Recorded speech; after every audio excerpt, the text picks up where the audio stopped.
মালাকুল মউত আজরাইল আলাইহিস সালাম চতুর্থ আকাশে যার হেডকোয়ার্টার যেখানে তিনি থাকেন ওই জায়গায় জিব্রাইল আমিন আল্লাহর পয়গম্বর হযরত ইদ্রিস আলাইহিস সালামকে নিয়ে হাজির।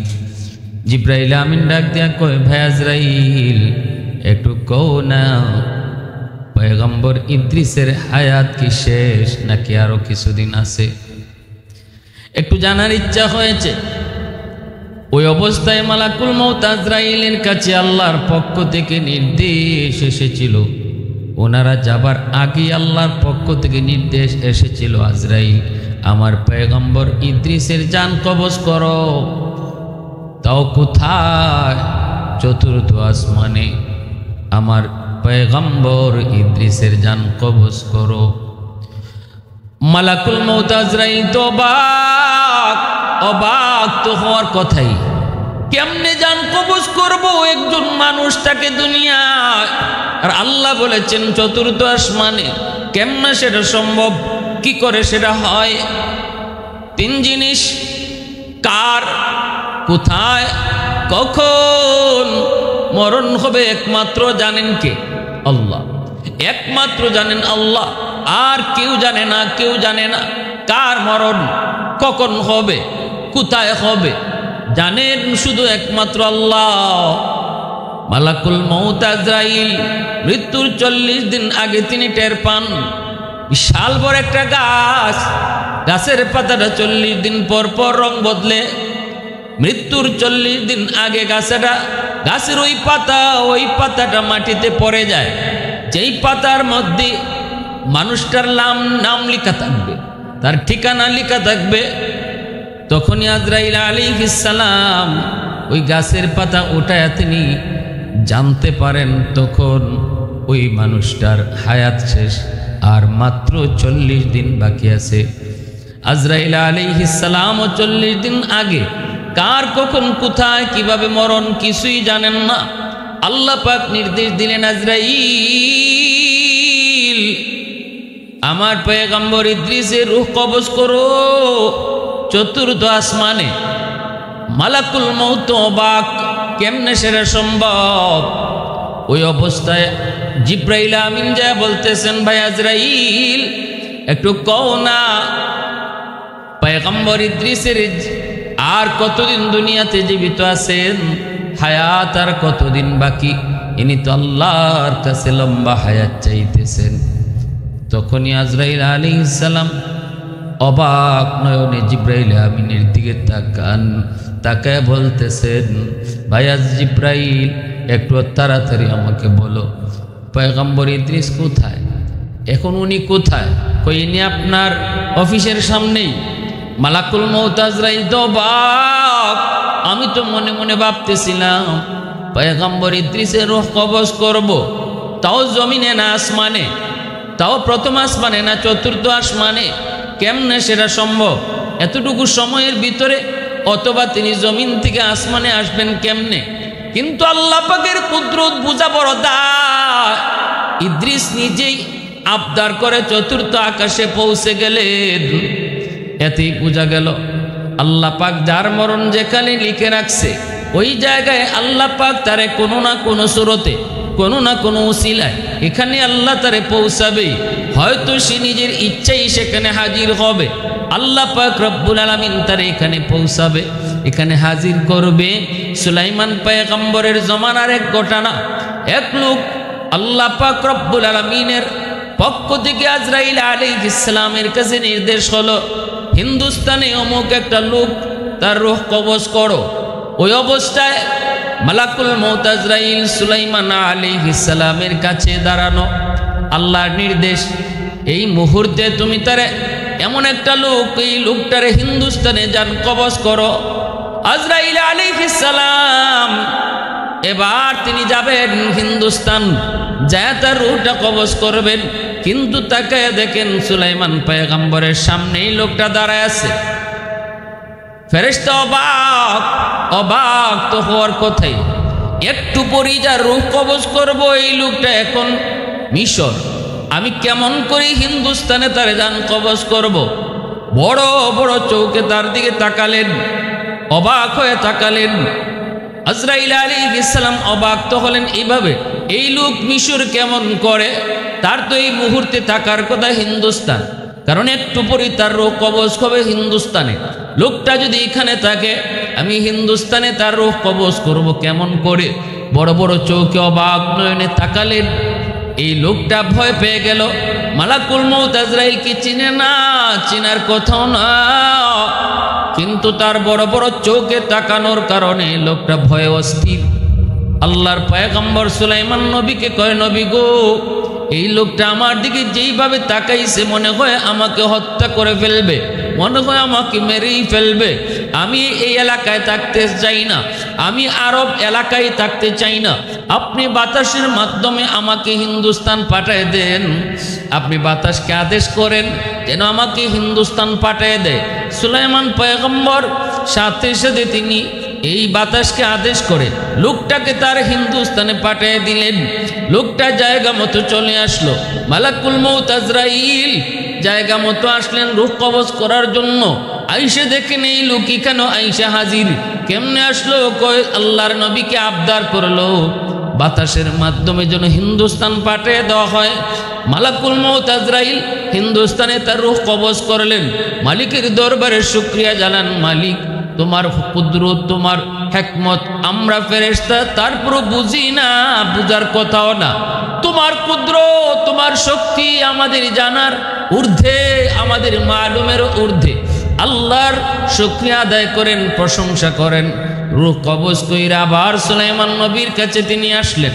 আল্লাহর পয়গম্বর মালাকুল মউত আজরাইলকে বলতেছেন, ভাই আজরাইল, আপনি আমার পাশে এই লোকটার দিকে এইভাবে কেন তাকাইলেন? এত বড় বড় চোখে তাকাইলেন। লোকটা ভয়ত অস্থির। বাধ্য হয়েছি আমি তারে হিন্দুস্তান পাঠিয়ে দিতে। বাতাসের মাধ্যমে দ্রুত গতিতে তারে হিন্দুস্তান পাঠিয়ে দেওয়া হয়েছে শুধুমাত্র আপনার চাওয়ার ডরে, আপনারই তাকানোর ভয়ে লোকটা আমাকে পাগল করে তুলেছে। আমিও তারে পাঠিয়ে দিছি, কিন্তু এবার আপনি আমাকে একটু বলেন কেন আপনি তার দিকে এইভাবে তাকাইলেন? কেন তার দিকে এইভাবে আপনি তাকাইলেন? ফেরেশতা মালাকুল মউত আজরাইল কয়, নবী গো, এ তো অবাক এক কাণ্ড, এটা আল্লাহর কুদরতের বহিঃপ্রকাশ। এই হলো ঘটনা। আদেশ হয়েছে আমার উপর তার রূহ কবজ করব হিন্দুস্তানে, কিন্তু আমি দেখি লোকটা দাঁড়ায় আছে আপনার কাছে।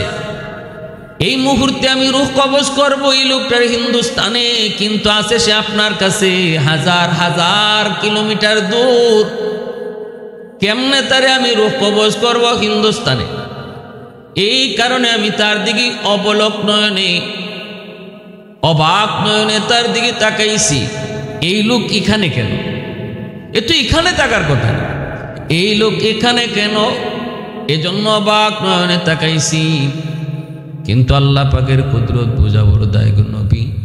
সে নিজে আপনার কাছে প্রস্তাব করলো যেন আপনি তারে হিন্দুস্তানে পাঠিয়ে দেন, আর আপনিও পাঠিয়ে দিছেন। আর এই মাত্র আমি তার রূহটা কবজ কইরা আপনার কাছে হাজির হয়েছি। मौत को समझाए गाफिल इख्तिताम जिंदगी, मौत को समझाए गाफिल इख्तिताम जिंदगी, दर हकीकत मौत है सुबह हयात जिंदगी। मौत को मत दूर समझो, मौत है हर दम करीब, मौत को मत दूर समझो, मौत है हर दम करीब। तुमको मोहलत न मिलेगी, लब हिलाने ऐ गरीब, तुमको मोहलत न मिलेगी, लब हिलाने ऐ गरीब। एजন্য कवि कय मौत के जे दूरे मने करे से आहमक से बुका। मौत तुम्हार खूब काছে, মনে করবো না মौत দূরে। হ্যাঁ,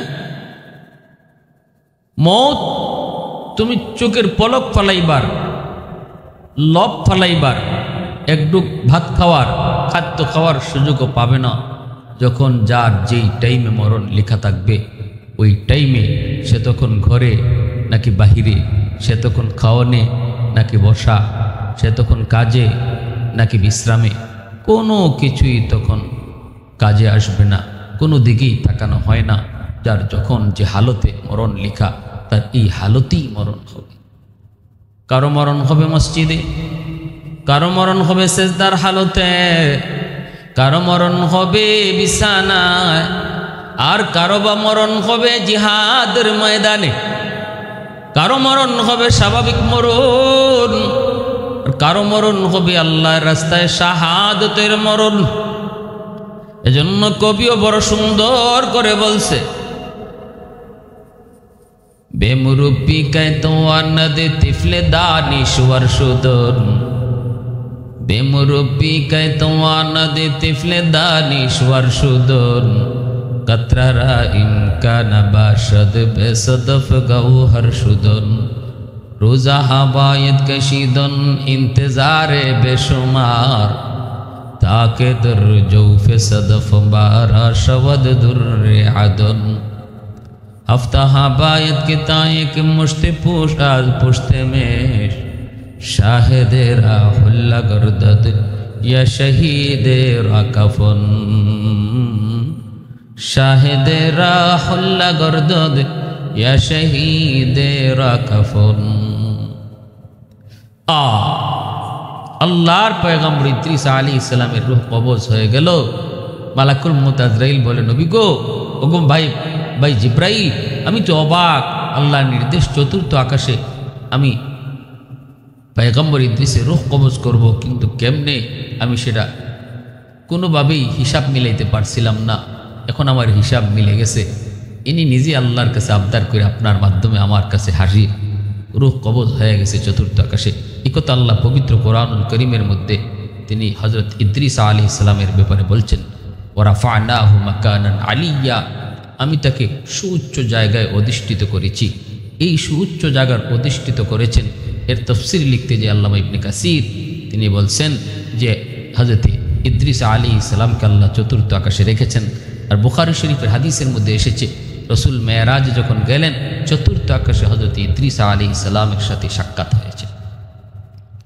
কিন্তু অন্য আরেকটা রিওয়ায়াতের মধ্যে এসেছে, অন্য আরেকটা বর্ণনার মধ্যে এসেছে, যদিও বর্ণনাটা দুর্বল, কেউ কেউ বলেছেন ভিত্তিহীন, সেটা হলো পয়গম্বর ইদ্রিস আলাইহিস সালামের কাছে মালাকুল মউত আজরাইল দুনিয়াতে আসলেন, কিন্তু মানুষের সুরত ধরে ফেরেশতার পরিচয় দিলেন না। আর ইদ্রিস আলাইহিস সালাম তিনি রোজা রাখতেন, লাগাতার রোজা রাখতেন। তিনি মেহমান পেয়ে বড় খুশি। ইফতারের সময় মেহমানকে নিয়ে ইফতার করতে বসলেন, কিন্তু পয়গম্বর দেখেন মেহমান কিছুই খায় না। তিনি তো অবাক, মেহমান বলতেছে আমি খাই না, আমি খাবো না, আমার ক্ষুধা নাই। কেমনে খাবেন? কারণ তিনি তো ফেরেশতা, ফেরেশতাদের তো খানা লাগে না, ফেরেশতারা তো খানা কি জিনিস চিনেন না, ফেরেশতারা ঘুম কি জিনিস চিনেন না, ফেরেশতারা স্ত্রী কারে কয় তাও চিনেন না। আল্লাহ পাক রব্বুল আলামিন সমস্ত চাহাত থেকে তাদেরকে বিরত রেখে সৃষ্টি করেছেন এইভাবে। এজন্য ফেরেশতারা খানা খায় না, ফেরেশতারা ঘুমায় না। আজরাইল আলাইহিস সালাম মানুষের সুরত ধরে আসলেন আর বললেন, পয়গম্বর আমি আপনার বাড়িতে মেহমানদারি করব, আমি আপনার বাড়িতে মেহমান। পয়গম্বর খুশি হলেন, মেহমান পেয়ে তিনি তো খুশি, তিনি বাড়িতে মেহমানকে কদর করলেন। পরের দিন পয়গম্বর তাকে নিয়ে বের হয়েছেন, চলেন আশেপাশে আপনাকে আমার এলাকা ঘোরায় দেখাই। বের হলেন, বের হয়ে দেখতেছেন, দেখতে দেখতে একটা বাগানের ভিতরে যায় ঢুকলেন। হাতির কাছে ফল, বিভিন্ন ফলের গাছের ফল হাতের কাছে ঝুলতেছে। হযরত মালাকুল মউত আজরাইল মানুষের সুরত ধরে আসলেন। এইবার তিনি বলতেছেন, পয়গম্বর চলেন আমরা এই ফল গাছ থেকে ফল খাই। এই যে দেখেন কত পাকা ফল, কত সুন্দর পাকা ঝুলতেছে, চলেন একটা ফল খাই। পয়গম্বর কয়, সাবধান, হাত দিবেন না, এই ফলের বাগানের মালিক আমি না, অন্য কেউ। অন্যের জিনিস তার অনুমতি ছাড়া খাওয়া জায়েজ নয়, অন্যের জিনিস তার অনুমতি ব্যতীত ভক্ষণ সেটা হারাম। না না, এখানে হাত দিয়েন না। আবার সামনে চলতে শুরু করলেন, মাঠ ভরা ছাগল। ছাগল দেখার পর ফেরেশতা মালাকুল মউত আজরাইল আল্লাহর পয়গম্বরকে কয়ে, চলেন একটা ছাগল এখান থেকে জবাই করে আমরা খেয়ে ফেলি। পয়গম্বর কয়, আপনি তো বড় অদ্ভুত মানুষ মিয়া, আপনি তো বড় আজীব মানুষ, হালাল খাবার আপনার সামনে দিলাম খান নাই, আর এখন হারাম খাওয়ার জন্য পাগল হয়ে গেছেন। কি ব্যাপার? এই ছাগলগুলা তো আমরা মালিক না, অন্যের জিনিস খাবো কেমন করে? হারাম হারাম হারাম। আপনারে হালাল জিনিস দিলাম, আমার ঘরের খাবার খাইলেন না। এবার তিনি বলতেছেন, না আমি আপনারে পরীক্ষা করেছি, দুনিয়ার প্রতি আপনার লোভ আছে কিনা। আল্লাহর পয়গম্বর ইদ্রিস আলাইহিস সালাম অবাক হলেন, সন্দেহে পড়ে গেলেন, লোকটা কি তার পরিচয়? সে আমারে পরীক্ষা করতেছে। ঘটনা কি একদিন, 2 দিন, 3 দিন যাওয়ার পর আজরাইল আলাইহিস সালামের চাল চলন দেখে নবীর সন্দেহ বেড়ে গেল। তিনি এবার বলতেছেন, কসম, আল্লাহর কসম, আপনি বলেন আপনি কি, আপনার পরিচয়টা কি আগে আমারে শোনান। এতদিন পর্যন্ত বলতেছি বলেন না, আল্লাহর কসম করে বলি আপনার পরিচয়টা শোনান। সাথে সাথে আল্লাহর নূরের তৈরি ফেরেশতা মালাকুল মউত আজরাইল বলেন, পয়গম্বর আমি মানুষ না, আমি আল্লাহর ফেরেশতা মালাকুল মউত। পয়গম্বর ইদ্রিস, আপনি কি সেই মালাকুল মউত যিনি মানুষের রূহ কবজ করে? বলে হ। পয়গম্বর ইদ্রিস কয়, তাহলে বুঝি আপনি আমার রূহ কবজ করতে আসছেন? আজরাইল আলাইহিস সালাম কয়, না না না গো নবী, আপনি আপনার রূহ কবজ করতে আসি নাই, আপনার রূহ কবজের নির্দেশ এখনো আসে নাই। তবে আমি এসেছি আপনার কিছু গুণের উপর আসক্ত হয়ে, আপনার ইবাদত বন্দেগী আল্লাহর গোলামির প্রতি আসক্ত হয়ে এসেছি আপনার সাথে বন্ধুত্ব করার জন্য।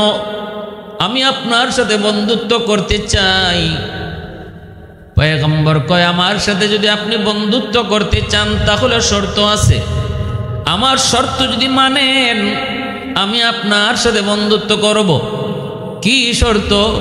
1 নম্বর শর্ত হলো, মরণের কষ্ট কেমন আমার বুঝতে একটু মন চায়। আপনি আমার একটু মরণের কষ্টটা বুঝাইবেননি, আপনি আমারে মরণের কষ্টটা একটু সচক্ষে দেখাইবেননি।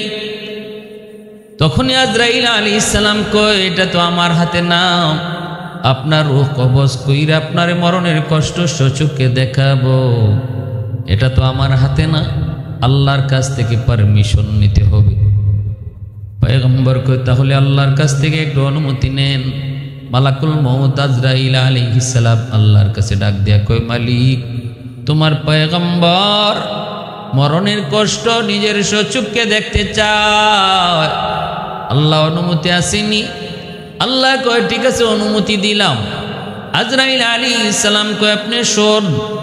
পয়গম্বর তিনি শুইলেন, রূহ কবজ শুরু হয়ে গেল, জান কবজ শুরু হয়ে গেল। জান কবজ সমাপ্ত হলো, একটু পরে আবার রূহটা তার কাছে ফিরে দেওয়া হলো। পয়গম্বর এবার তিনি আবার উঠলেন, মরলেন, আবার জীবিত হলেন। মৃত্যুবরণ এবং হায়াত, মরণ আর হায়াত একমাত্র আল্লাহর হাতে। আল্লাহ পাক রব্বুল আলামিন যারে চান তারে মরণ দেন, যারে চান আল্লাহ জীবন দেন। এই ক্ষমতা একমাত্র কার?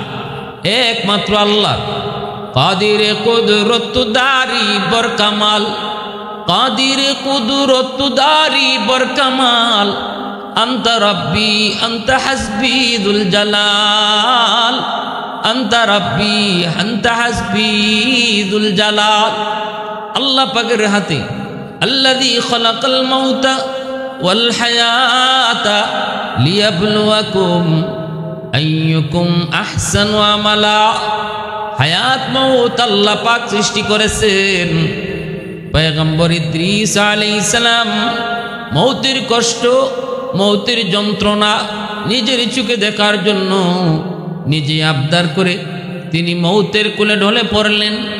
মালাকুল মৌত রূহ কবজ করলেন, আবার আল্লাহর হুকুমে তার দেহে রূহ ফিরিয়ে দেওয়া হলো। জীবিত হওয়ার পর আল্লাহর পয়গম্বরকে মালাকুল মৌত জিজ্ঞেস করে, নবী গো, আপনি মরণ কেমন দেখলেন? আপনি মরণ কেমন দেখলেন? পয়গম্বর ইদ্রিস তখন বলতেছে, ভাই আজরাইল, একটা জীবিত পশুর চামড়া উল্টা সিলাইলে যেই পরিমাণ কষ্ট ওই পশুটা ভোগ করবে, এর চেয়ে হাজার হাজার গুণ বেশি কষ্ট, মৌতের কষ্ট আমি টের পেয়েছি। আজরাইল আলাইহিস সালাম কয়, নবী গো, কসম খোদার, দুনিয়ার শুরু থেকে নিয়ে আজ পর্যন্ত কোনো মাখলুকের রূহ কবজ আমি এত আসানের সাথে করি নাই যতটা সহজভাবে আমি আপনার রূহ কবজ করেছি। কারণ এটা আসলি রূহ কবজ করা নয়, এটা আপনারে চাক্ষুষ দেখানো। এজন্যই আমি যত সহজ ততটা সহজ আমি আপনার ক্ষেত্রে করেছি। আল্লাহর পয়গম্বর ইদ্রিস আলাইহিস সালাম তিনি বুঝলেন মৌতের কষ্ট কত কঠিন, মৌতের যন্ত্রণা কত কঠিন। পয়গম্বর ইদ্রিস এবার মালাকুল মৌতকে ডাক দেয়া কয়, ভাই আজরাইল, তোমার সাথে আমার বন্ধুত্ব হবে, আরেকটা শর্ত আছে। কি সেই শর্ত? কই শর্তটা হলো আল্লাহ পাকের তৈরি জাহান্নাম আমার একটু নিজের চোখে দেখাইবানি। জাহান্নাম দেখতে মন চায়, আমাকে একটু জাহান্নাম তুমি দেখাইবানি। আল্লাহর কাছে আবদার করে, আল্লাহ, আপনার পয়গম্বর ইদ্রিস জাহান্নাম নিজের চোখে দেখতে চায়। আল্লাহ কয়, অনুমতি দিলাম। আজরাইল আলাইহিস সালাম পয়গম্বর ইদ্রিসকে নিয়ে জাহান্নামের কিনারায় এসে জাহান্নাম দেখাইলেন।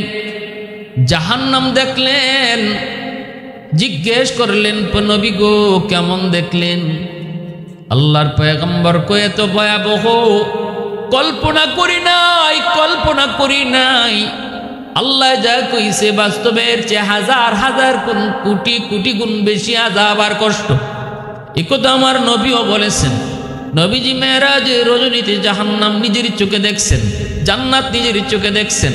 নবীজি আয়েশা উম্মতকে বলেছেন, উম্মতের দল শোনো, আল্লাহ পাক কোরআনে আর আমি নবীর আল্লাহ জান্নাত জাহান্নামের কথা যা শোনাইছে সব বিবরণ যদি এক জায়গায় রাখা হয়, কোরআন হাদিসের ভিতরে যত কথা জান্নাত আর জাহান্নাম নিয়ে আছে সব কথা যদি এক জায়গায় রাখা হয়, এই তুলনায় আমি নবী জান্নাতে আর জাহান্নামে যা নিজের চোখে দেখে এসেছি এর চেয়ে 99 গুণ বেশি জাহান্নামের আযাব আর কষ্ট তোমরা কোরআন হাদিসে যা পাইছো, আমি নিজের চোখে এর চেয়ে 99 গুণ বেশি কষ্ট দেখে এসেছি।